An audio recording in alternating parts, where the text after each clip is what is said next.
మనం వెళ్ళే దారిలో ఇలా వెళ్ళాలి. శకటం పంచహస్తేషు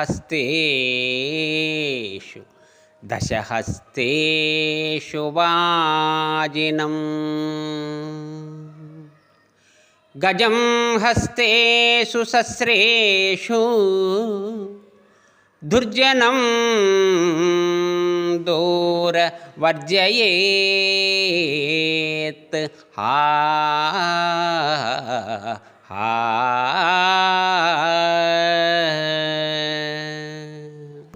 మనం నడిచి వెళ్ళినా మరోలా వెళ్ళినా వెళ్ళే దారిలో ఇలా తప్పుకోవాలి. బండిని చూచిన 5 మూరల దూరం తొలగిపోవలయును. గుర్రమును చూచిన 10 మూరల దూరము, ఏనుగును చూచిన 1000 మూరల దూరము తొలగిపోవలయును. కానీ దుర్జనుని చూచిన మిక్కిలి దూరము వెళ్ళవలయును.